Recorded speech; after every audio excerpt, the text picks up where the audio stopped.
Kemudian kata Syekh lagi, dia kata, wa bihadzal wajhi waqa'a at-tashni' 'ala Ibn Hazm az-Zahiri. Ini al-Imam Asy-Syatibi, Imam Ibn Hazm, sahibul Muhalla, kitab Muhalla yang masyhur yang dibaca oleh para ulama, khususnya kata Maulana Syekh Ali, kalau nak jadi mufti kena baca Muhalla, karangan Ibn Hazm al-Andalusi. Imam Ibn Hazm az-Zahiri, dia mazhabnya Zahiri. Nah, Ibn Hazm ni orang cerdik dia. Saya kata kerana ni lah, kata Imam Syatibi, Imam Ibn Hazm dicela. Sebab apa? Wa annahu lam yulazim al-aqza 'an syuyukh, karena dia tidak mulazamah dengan mengambil daripada guru. Wala ta'addaba bi adabihim, dan dia tidak beradab dengan adabnya para ulama. Kata Syekh Muhammad Awamah, apa dia kata Syekh? Na'am kana lahu kasratu syuyukh. Kasrah min asy-syuyukh, maksudnya Ibnu Hazm al-Andalusi az-Zahiri ini gurunya ramai, memang ramai. Wa syuyukhir riwayah, yang dimaksudkan dengan guru tadi pada guru riwayat saja. Pergi jumpa guru tadi ambil riwayat. Macam orang lah duk buat lah, jumpa tok guru ni ambil sanad, jumpa tok guru ni ambil sanad, ambil dia ambil sanad ni, lepas tu sambung sanad. Saya sambung kan ni. Dia tak sebut kata dia duduk berapa lama dengan guru tadi. Kita kalau ambil sanad dengan live, kena bagi tahu dengan live. Saya ambil dengan mubashir, dengan live daripada Facebook. Sekarang ni ada satu Allahumma salli ala sayyidina Muhammad, ada satu madrasah di Iraq. Saya selalu ikut juga madrasah ni, madrasah Ar-Rabbaniyah lil Ulum Syar'iyyah. Bagus madrasah ni. Dipimpin oleh Syekh Abbas Fadil, hafizahullah taala, ni alim besar daripada Iraq. Dan tiap hari, boleh kata seminggu tu mesti adalah 2-3 kali depa akan buat majlis sama' pada waktu sekarang ni, kerana pandemik ni, kerana ada Covid ni. Depa akan telefon masyayikh daripada seluruh dunia untuk buat majlis sama'. Depa akan telefon terus. Jadi kita boleh dengar basi mubashir tadi, maksudnya dalam live tadi ni, riwayat-riwayat daripada para guru ni. Ada baca Muwatta Imam Malik, ada baca Sulasiyat Al-Imam Al-Bukhari, ada baca Awail Sumbuliyah, baru ni dengan Syekh Ali Jumaah. Baru ni semalam diambil dengan seorang syekh daripada Syekh Ahmad bin Muhammad Al-Indonesi Al-Banjari, umur 110 tahun. Umur syekh tadi. Duduk di mana tak ingat lah. Sama ada duduk di Makkah ataupun dia duduk di Indonesia. Masa duduk di Makkah. Umur dia 110 tahun. Anak dia Hajjah Zakiyah yang tolong jadi jurucakap. Ayah dia dah sangat tua dah. Dah duduk atas katil dah rasanya. Syekh ni tua dan alim. Dan kemudian ambil daripada Syekh Muhammad Agha Ansari, ulama daripada Nigeria kalau tak salah ya. Yang mana ulama tersebut yang saya dengar dalam tu, dia boleh sempat baca Ajurumiyah sikit. Kata kami nak ambil Ajurumiyah dengan Syekh, boleh dia sebut lah, kawan tu dah sebut. Lepas tu Syekh pun baca Ajurumiyah. Lepas tu dia kata, saya bukan baca Ajurumiyah saja, dia kata saya bukan hafal Ajurumiyah saja. Umur dia dekat 80 dah Syekh tu. Syekh Agha tu, Syekh Muhammad Agha Ansari tadi, umur dekat 80 lebih. Dia kata saya hafal syarah Ajurumiyah. Lepas tu dia baca hafalan dia tu.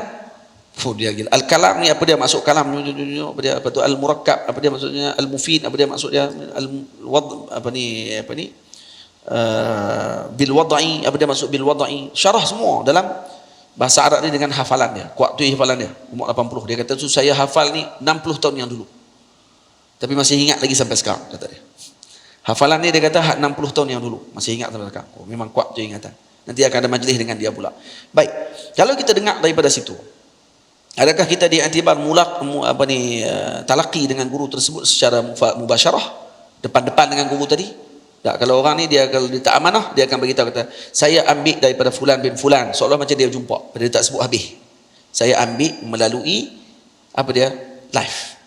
Dan live pula macam tuan-tuan tahu, sebenarnya ni dia ada beberapa second yang dia akan terlambat sedikit. Walaupun laju gila. Internet dia 4G, 5G. Dia akan ada terlambat juga sikit beberapa second dengan tempat tersebut. Jadi dia tak live. Dia sebenarnya dia bukan secara mubasyarah, bukan secara berterusan terus. Jadi kena amanah sebut benda tersebut. Walaupun sebahagian ulama iktibar, kata ia boleh ambil melalui internet. Maksudnya kalau kata dengar dengan live, kita kata boleh diiktibar. Dan ada sebahagian lagi para ulama, dia terus ijazahkan sekali. Kalau siapa-siapa yang hidup pada zaman dia pada waktu tersebut tak pernah jumpa dia pun dia ijazah. Itu dia.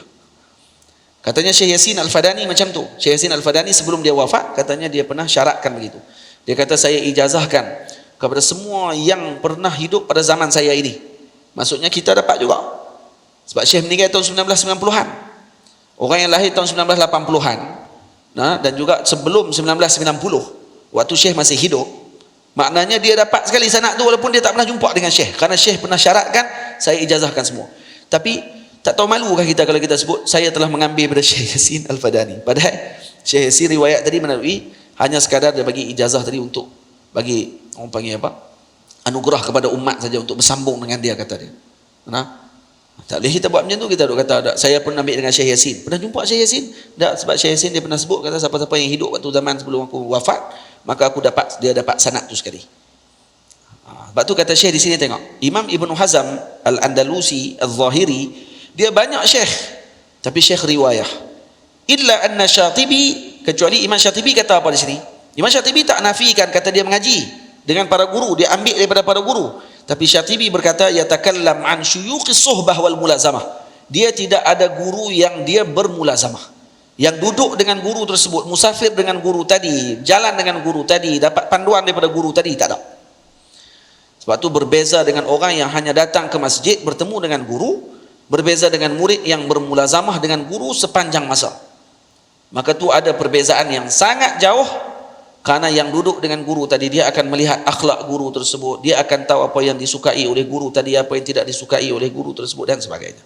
Jadi sebab tu sohbah dengan guru ini akan melahirkan adab yang luar biasa, kalau dia ambil daripada guru yang beradab. Tapi kalau dia sohbah dengan guru yang tidak beradab, ada dua, sama ada dia akan lari pada guru tersebut, ataupun dia pun akan jadi tak beradab lepas tu. Nah, dia akan jadi murid yang juga tidak beradab. Na'udzubillah min dzalik. Ini yang penting yang kita kena ambil berat sungguh-sungguh. Jadi jika guru yang ingin kau jadikan panduan punya sambungan dengan Rasul junjungan, mesti ada sambungan dengan Rasulullah sallallahu alaihi wasallam. Jika dia tidak punya sambungan, apa yang dituntut hanyalah omongan. Kalau dia tidak ada sambungan dengan Rasulullah, maka yang dituntut daripadanya itu hanyalah omong kosong sahaja. Itu tidak betul pun yang dia cakap, karena tidak ada sambung. Kalaupun dia cakap betul, tapi ucapan tadi tidak ada nur, tidak ada cahaya.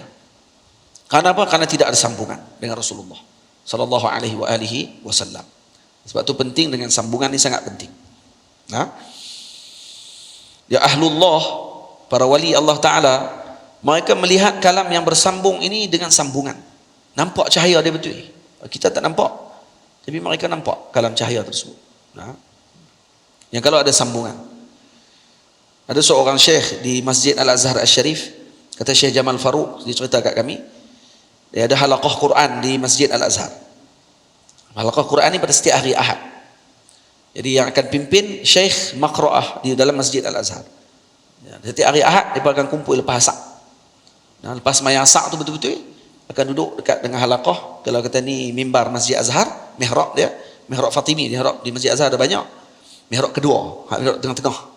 Depan sekali yang ada dia punya mimbar ni, tu mihrab yang baru, yang tak baru dah, lama dah lah, beratus tahun dah. Cuma yang tengah ni dipanggil mihrab Fatimi. Dibuat oleh kerajaan Fatimiyah dulu, Syiah. Di mihrab tu tepi sebelah kanan macam ni ada tempat untuk baca Quran. Jadi dulu Syekh Abdul Hakim pemimpin kepada majlis Maqra'ah tadi. Dalam majlis Syekh itu ada seorang, dia pun ni pakat baca ni semua qari. Syekh Jamal pun qari. Syekh Jamal Faruq hafizahullah ta'ala, guru kami dalam akidah, pun qari besar. Dia alim dalam dalam qiraat 10. Memang ada sanad dalam tu. Dan bila dibaca Quran, ada seorang syekh ni baca. Tengah baca, tiba-tiba ada seorang Arab, ummi, dia tak reti baca. Tak reti baca. Dia mai duduk dalam majlis dia, ambil berkat. Dia mai berkampung. Tengok syekh baca, terus dia tegur pada waktu tu. Dia kata, syekh baca tak betul ni. Orang lain duduk waktu tu kata, push, boleh tegur syekh. Hak mai ni semua hafal Quran 30 juzuk. Dah hafal Quran 30 juzuk, sanad pula bersambung dengan Rasulullah, sambung dengan Sayyidina Jibril, sambung dengan Allah. Tu dia. Sanad Quran memang macam tu. Sanad Quran dia akan sambung sampai ke Nabi, sambung sampai ke Sayyidina Jibril, sambung kepada Allah. Tu sanad Quran. Jadi bila kawan ni tegur, orang ni pakai apa? Han tegur. Bila syekh tu dia peringat, perasan balik, dia kata, ya betul tak betul. Dia ada baca silap. Jadi dia pun tanya, macam mana kamu tahu kata aku baca silap? Dia kata, tadi waktu kamu baca, saya nampak cahaya keluar daripada mulut ni, naik sambung ke atas, menyambung ke langit, kata dia. Cahaya tu keluar. Tapi sampai yang tang salah tadi ni terputus. Dia kata cahaya tak bersambung, putus waktu tu. Saya tahu salah waktu tu. Tu saya tegak, saya tak tahu. Tapi saya nampak cahaya tu terputus, tahu kata tak betul. Masya-Allah. Ada orang yang Allah Taala bagi macam tu. Hak baca pun tak tahu kena keluar daripada mulut dia cahaya. Hak tengok tahu. Kerana hati dia bersih. Orang soleh. Ada seorang syekh daripada kampung, nama Syekh Mahmud Khattab As-Subki. Syekh Mahmud Khattab ni, dia pengarang kepada kitab syarah kepada Sunan Abi Daud yang dipuji oleh para ulama India. Kata ni antara syarah terbaik. Dia ulama Mesir. Dia mai ke Azhar, umur dia waktu tu 60 tahun. 60 tahun lah. Dia mai ikut adik dia. Mai tu tinggal kampung lah, dia falah, dia petani. Dia buat kebun dia. Mai ke Azhar, dia duduk dalam majlis ulama Azhar, dia pening. Apa dia pun mengajak ni? Tak pernah dengar dia kata. Tapi dia ni ahli salawat, dia suka salawat pada Nabi SAW. Dia orang amal, ahli amal. Cuma tak ada ilmu. Dia mai duduk, kata apa dia pun mengaji ni? Tak faham. Dia keluar daripada bilik kelas tu, daripada ruang tu, dia keluar, dia kata tak faham. Dia kata hak ni yang aku nak kena cari sepatutnya, dia kata. Akhirnya ambil keputusan tak balik kampung terus. Berapa tahun? 3 tahun tak balik. Duduk di Masjid Azhar, tidur dalam masjid. Boleh tak tahu, umur 60. Terus tak balik kampung. Duduk di Masjid Azhar, mujawirin, tinggal dalam masjid, makan makanan hak masjid sedia. Masjid Azhar dulu kalau dia sedia kepada pelajar, makanan dia roti seorang keping. Siang roti satu lagi keping waktu malam. Petang. Sebelum malam dua keping sehari roti. Dalam tubuh full. Full kacang tu, kacang bakhilak tu, kacang full dipanggil. Kacang full tu bubuh dalam tu. Kacang full ni sebab dalam kacang full ni dia ada selulosa katanya. Selulosa ni sejenis bahan yang kalau ada dalam perut, dia masuk tu dia cepat kenyang. Dia cepat kenyang dan kemudian dia lambat untuk dihadamkan. Dan kemudian petang tu pula baru makan pula sekali lagi untuk tahan sampai esok. Jadi makan macam tu lah. 3 tahun tuan. Dan selepas 3 tahun dia boleh buat apa? Dia mengajak pula dalam Masjid Azhar. Dia pula boleh mengajak. Ni mengaji betul. 3 tahun duduk tak balik. Lepas tu dia mengajak pula. Masya-Allah. Ada orang yang macam tu, dia himmah dia aliyah. Orang yang tinggi dia punya himmah dia sampai macam tu sekali. Baik. Jadi jika dia tidak punya sambungan, apa yang dituntut hanyalah omongan.